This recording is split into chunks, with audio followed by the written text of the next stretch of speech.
We're back with another week of news. Now I know, the second week is kind of a big one.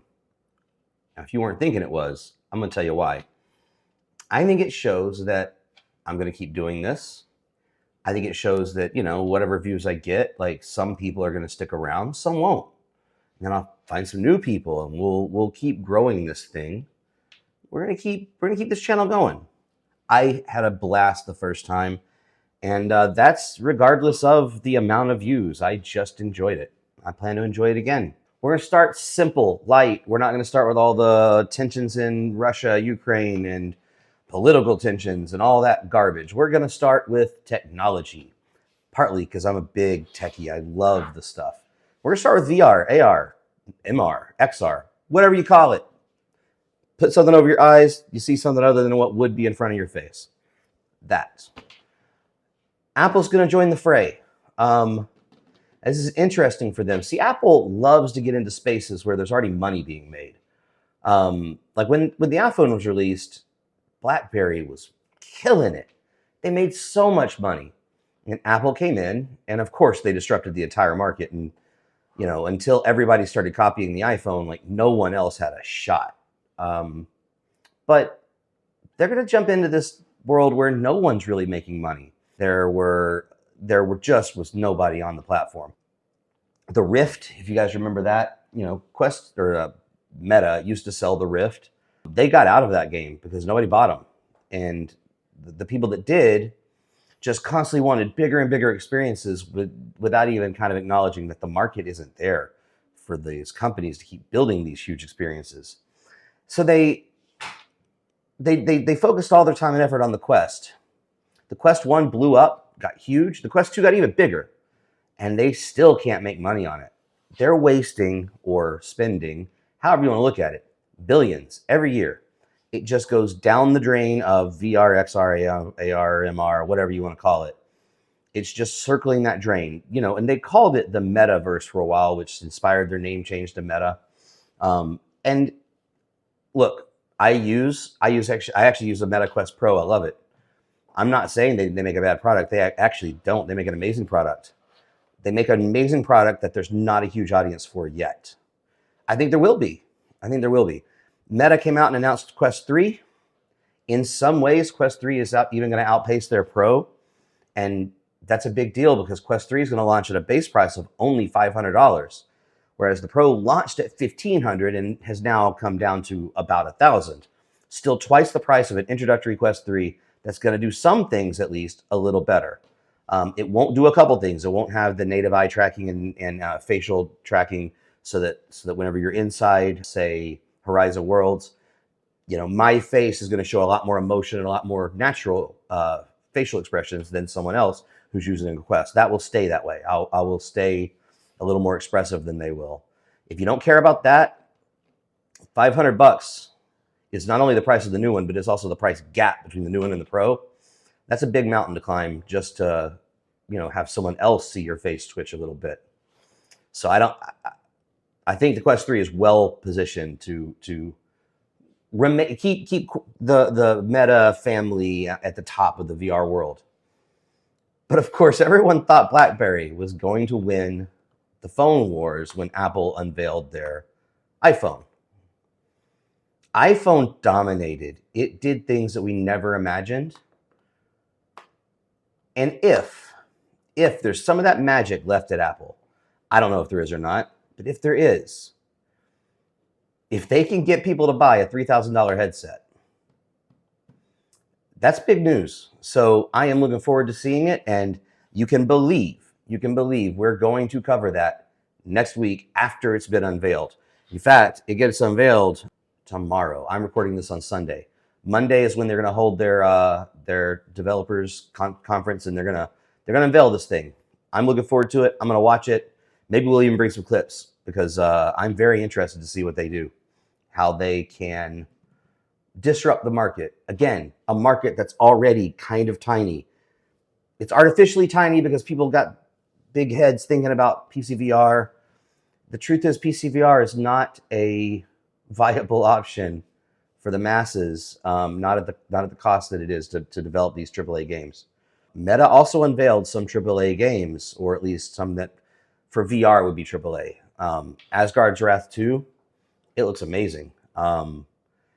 Ghostbusters game looks like a lot of fun. I still think Meta's got them outpaced, but I can't wait to see what Apple unveils. I'm going to discuss this article that I found about the MAGA movement and sort of what it's meant to the country and the world over the last, I'll give it, 8 years? We'll call 2015 the time that MAGA really launched. It's obviously changed a bit over the years. It started out like Trump was pretty supportive of gay folks. He is not now.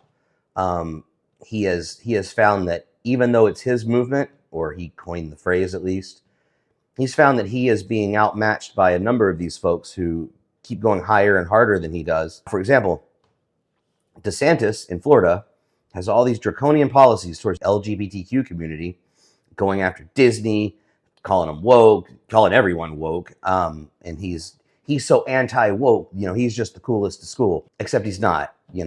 People in school still should be learning history and not some bastardized version that makes us look like the good guys throughout the history of the planet. It's simply not the case. And all you need to go and do is visit a reservation and find out. Or I'll tell you what, just acknowledge that we have reservations that natives live on to realize that we're not so great. We've done some awful things, and it is fair to feel bad for doing awful things, even if it wasn't you, even if it was your ancestors. I'm not saying you're guilty of it. You're not. You didn't own any slaves because they're not legal to own now. But you're born out of a system that absolutely maintained its legality for a long time and exploited human beings for a long time. And it's fair that you know it, and it's fair that your kids know it. So anyway, the MAGA movement, this article is saying that it's basically impotent now. It's lost its teeth. So the MAGA movement, each passing day, looks smaller and smaller and smaller, more impotent. It's loud but ineffective, and it's capable of creating chaos, but it doesn't win. You only need to go back to 2022 and see the midterms, where honestly, the House should have been dominated by Republicans, and they should have gotten the Senate. They got neither. And they got neither because of MAGA, not in spite of. The recent debt ceiling deal that got reached, it illustrates exactly. MAGA's there. They love to holler, scream, yell, but they don't really enjoy action. They don't really enjoy doing anything.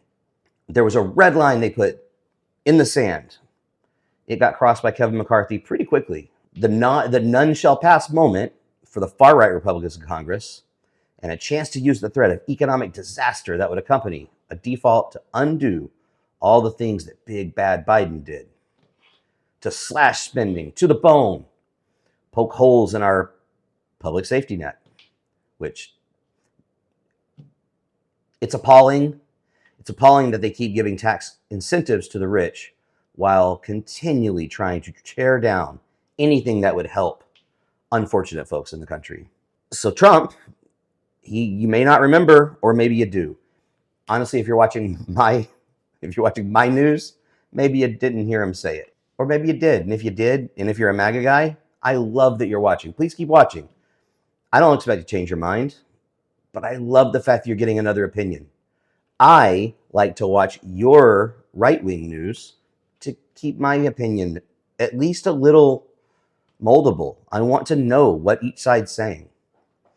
So he said, I say to the Republicans out there, congressmen, senators, if they don't give you massive cuts, you're going to have to do a default. That's what Trump said during his CNN town hall.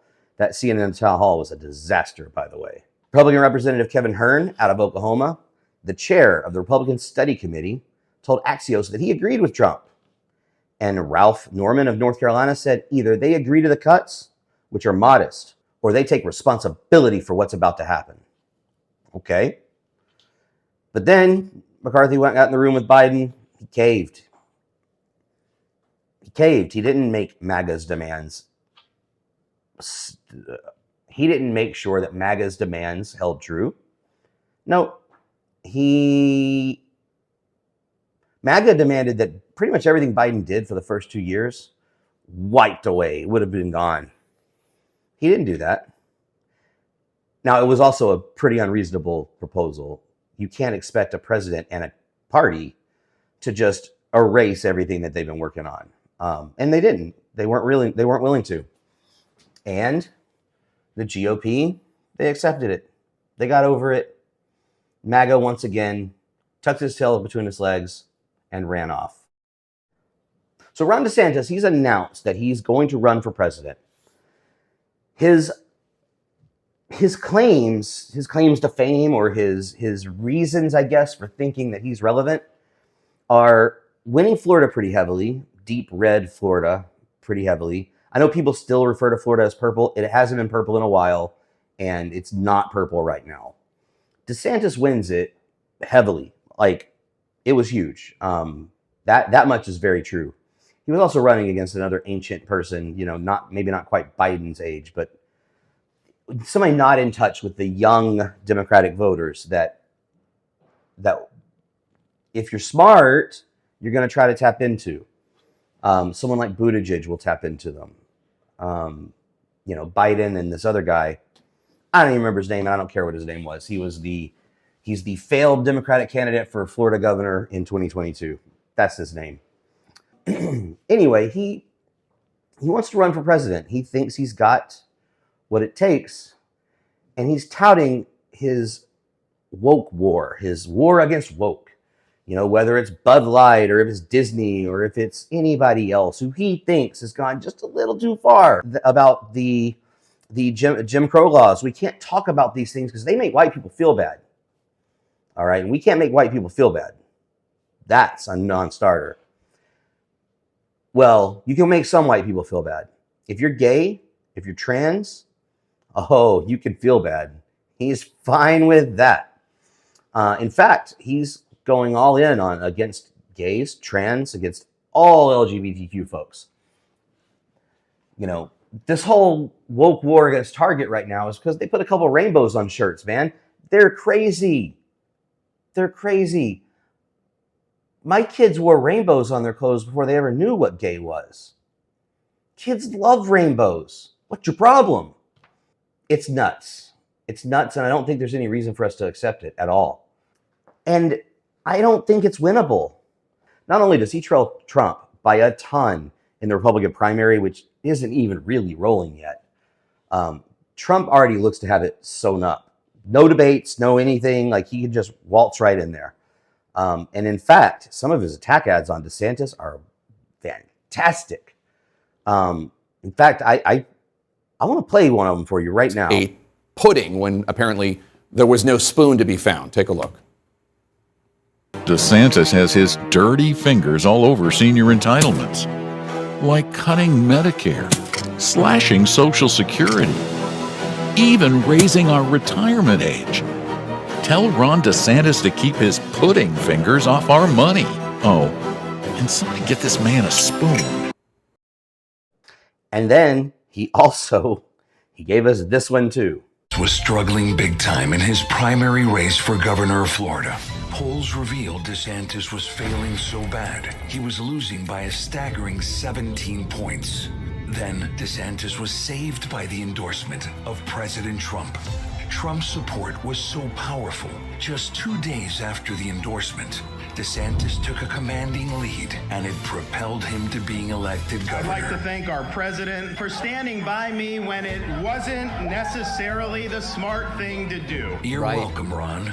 Unfortunately, instead of being grateful, DeSantis is now attacking the very man who saved his career. Is that time DeSantis remembers how he got to where he is? Make America great again. Big league. So good. Build the wall. Then Mr. Trump said, "You're fired." I love that part. Truth is, there's only one person who can make America great. Fully beating up DeSantis at his own game. And Trump's even taken on some of those extreme measures and positions against LGBTQ and trans people. I should tell you guys, there are no kids out there being mutilated. It's not a thing. It's just a right-wing talking point. The same way that there's no litter boxes in any schools. There are no self-identifying cats going to school and pooping in litter boxes. Just isn't happening. That's just a fear tactic. They know it sounds stupid, and they know it sounds ridiculous, and they know that you hardcore MAGA Republicans are just going to keep accepting it because you want to. You want to believe that trans people are so crazy. They're so messed up that they need litter boxes. It's just not true. It's just not true. So DeSantis is dead on arrival, in my opinion. I don't think he can catch him. I don't think I want him to. You see, I don't want Trump. I like to think Trump can't win in 2024. Now, that's a lie. It's not. I'm not lying. He can win. Like, I'm wrong when I say I like to believe that he can't win. I definitely think that he can. But what I want to see is, I would rather see a progressive run against Trump, because I think a progressive would show so much better than Biden. You get somebody out there who actually believes what the youth in this country believes, and I think they have a real shot to take this from Trump or DeSantis. But I will say, if DeSantis were your candidate for the general election, I don't know how if he wins, I don't know how we maintain any sort of freedoms in our country. All of a sudden, we're in really bad shape. Our LGBTQs are in really bad shape. Our African American families are in really bad shape. Obviously, the economy is going to stay in really bad shape because we're just going to keep throwing money at the rich and taking money from the poor. It's opposite of Robin Hood. And I don't think DeSantis can handle a bow very well. Speaking of gay and trans issues, it is Pride Month. It's Pride Month. And it's time for Pride Month and things of that nature to stop having such weight. Like, they need weight, but they need positive weight, okay? Our LGBTQ community, our trans kids, our gay kids, our gay teachers, trans teachers, they need us to really care about them this month. Not just this month, all the time. But particularly right now, when they're just under attack all the time, it's time for us to show them some love. So the progress flag right here, this flies off out. It doesn't fly because I can't, my HOA will not allow me to fly it, but it's on a garden stake in my front flower bed, along with another one that says, in this house we believe we believe Black Lives Matter. We believe, trans rights are human rights. Women's rights are human rights. No person is illegal. And we believe in science. Those are some things that my family, that I take hugely seriously. And I would ask all of you on this month of pride for the LGBT community that you reach out to your LGBTQ friends, family, and you just let them know that you love them. There's other people that love them, and that we're eventually not going to stand for everything that people are trying to take from them. We will fight for them. I don't know how soon we get it all done. I really don't, but we're going to keep working for them. So Trump, again, he's got the huge lead in the Republican primary heading into 24. He came out and praised Kim Jong-un, and I know that's not the first time. They're in love, and they sent the love letters back and forth. I know all that, but it's definitely reckless, and it's definitely it doesn't help. Like, Kim Jong-un, he's a murderous dictator who treats everyone in his country as, I guess, like his property. People don't have just ready access to food. They don't have anything. And Kim Jong-un is fine with that. He'll keep doing that. So anyway, Trump just congratulated them for their position, North Korea's position at the World Health Organization. The issue is honestly just the praise towards the guy. And you've got his primary opponents, so people like Nikki Haley, and Ron DeSantis, and I'm sure Pence says it too. They said that this is a little weird, and honestly, somebody that we shouldn't be praising if we're running for president. I do happen to agree, but then again, what did you expect? While he was the sitting president, he praised him. He said they were in love. They sent love letters back and forth. So you really think while he's running for president, he's going to be like, oh man, I hate that guy? There was not a chance. He'll also never say a negative word about Putin. It's just not going to happen.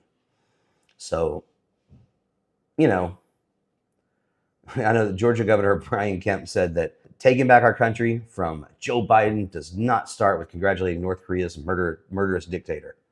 And it might not. But then again, I don't see how any other candidate but Trump wins against Joe Biden.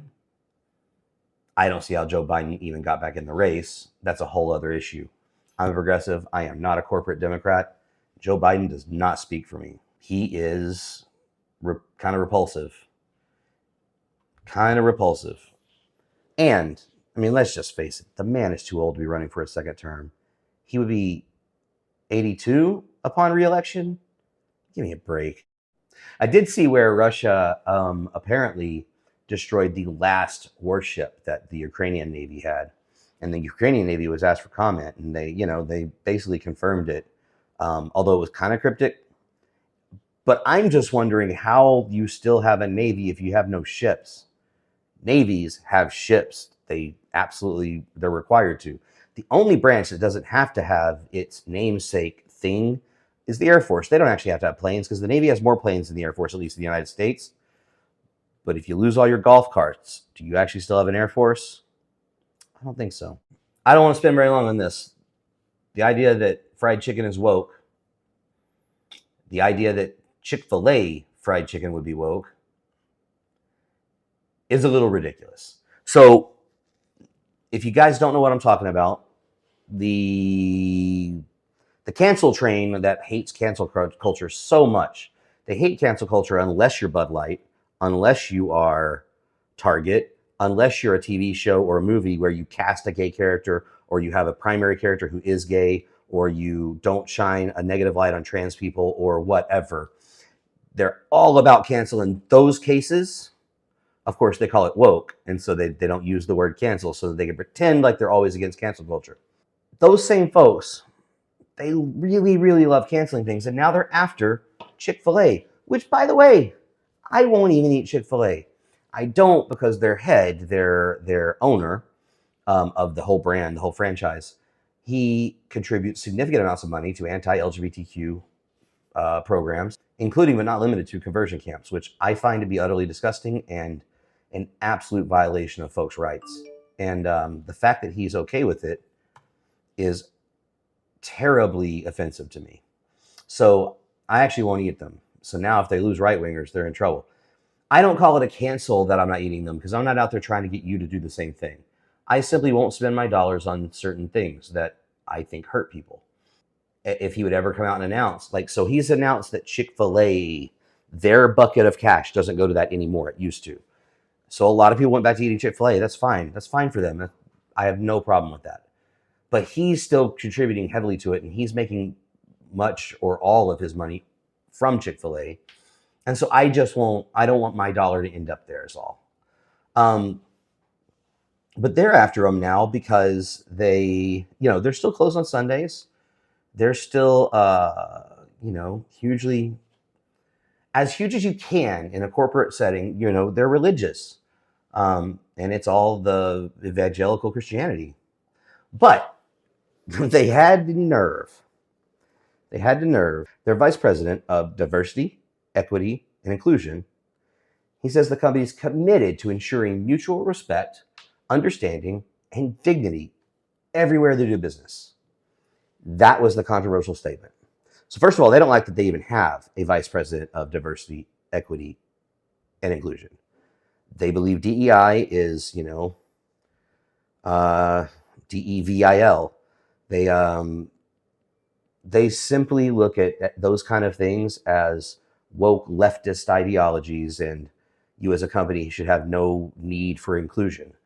They forget that they're operating in the United States of America, which absolutely requires your workplace to be non-threatening towards members of protected groups. Your gay people, your trans people, your African American people, even older people. I'm 44 years old, and I would count as a protected class because I'm old. So these folks, they're protected. So yes, they have a director and a president, and they have people hired to make sure these policies are being followed because they're important policies. But because he would say that we're going to have mutual respect, they're after them. And so, like one guy, so he was a former Trump era Justice Department official, Jeff Clark. He said, disappointing. To Chick-fil-A. I'm actually surprised that he knew the Julius Caesar line. A contributor for the conservative organization Turning Point USA, which turns us right to hell. Morgan McMichael accused the chain in a viral video of deciding to bow down to the woke lords. I don't know who the lords are, but if it's just all of us, then like I'll take that title. I like it. I'm a woke lord. I mean, at least I'm not sleeping, right? Like that's the converse of being woke, is just being asleep, head buried in the sand. You're an ostrich. Is that better? Would you prefer to be looked at like you don't see what's around you because you're sleeping? I nearly cursed. I'm trying not to. Chick-fil-A, you are no longer the Lord's chicken. You're actually the woke chicken. And I'm really upset about it as a Christian woman, was what this Turning Point contributor said. McMichael claimed the video was only 30% serious. Yeah, I don't know. I know that if you dared say that we should have some gun laws in this country, she would make an even worse video and be 100% serious. So I just know that their opinions don't get any better once you get past Bud Light, Target, apparently Chick-fil-A. They only get worse. And if you have anybody in your life that you love who might happen to love someone of the same sex, they're just not safe as long as these voices continue to be prevalent. So Marjorie Taylor Greene, for years, has been pushing hard for the release of the January 6 tapes. She thinks that once those tapes get out there, everyone will be vindicated. You'll probably just see a whole bunch of leftists storming the Capitol, fighting for Trump with Trump flags and Confederate flags. That was obviously a leftist mob, right? But now she's changed her tune. You see, they got a lot closer to actually releasing them. And now she says it could put the security of the Capitol at risk. She doesn't now think that that's a good idea. She thinks that her and the other Congress people might be in danger. But it's odd, right? Because this whole time she's wanted it released, but then she got to see some more of it and they got close to release, and then she said, nah, you know what? Let's not do that. And I bet it has nothing to do with the fact there's not one lefty on there. It has nothing to do with the fact that every one of these folks that were storming the Capitol and rioting and ending up in death and destruction, they're all crazy right-wingers. Yeah, nothing to do with that. I got it. So Trump did a Fox News town hall this past week. That follows his CNN town hall from May 10th. That's not a necessarily interesting part. Fox loves the guy, or at least did.